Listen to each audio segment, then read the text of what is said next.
விழுப்புரம் நகராட்சிக்கு உட்பட்ட மகாராஜபுரம் பகுதியில் உள்ள 1600 சதுர அடி காலி மனைக்கு வரி விதிப்பு செய்து தருமாறு இளங்கோவன் என்பவர் விழுப்புரம் நகராட்சி அலுவலகத்தில் விண்ணப்பித்திருந்தார். இந்த விண்ணப்பத்தின் மீது ஆய்வு நடத்தி காலி மனைக்கு வரி விதிப்பு செய்ய 10,000 லஞ்சம் தருமாறு நகராட்சி அலுவலகத்தில் பில் கலெக்டராக பணியாற்றி வரும் குணா என்பவர் கேட்டுள்ளார். இதனால் அதிர்ச்சியடைந்த இளங்கோவன் இது தொடர்பாக விழுப்புரம் லஞ்ச ஒழிப்புத்துறை போலீசாரிடம் புகார் அளித்தார். இதனைத் தொடர்ந்து ரசாயனம் தடவிய ரூபாய் நோட்டுகளை கொண்ட 10,000 பணத்தை பில் கலெக்டர் குணாவிடம் இளங்கோவன் லஞ்சமாக கொடுத்தார். அப்போது அங்கு மறைந்திருந்த லஞ்ச ஒழிப்புத்துறை போலீசார் லஞ்சம் வாங்கிய பில் கலெக்டர் குணாவை கையும் களவுமாக பிடித்து கைது செய்ததுடன் அவர் லஞ்சமாக பெற்ற 10,000 பணத்தை பறிமுதலும் செய்தனர். இதனையடுத்து விழுப்புரம் நகராட்சி அலுவலகத்தில் லஞ்ச ஒழிப்புத்துறை போலீசார் சோதனை நடத்தி அங்குள்ள நகராட்சி அலுவலக ஊழியர்களிடம் தீவிர விசாரணை மேற்கொண்டனர்.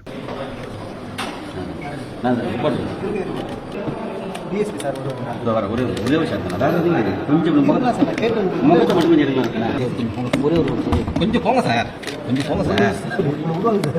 கேமரா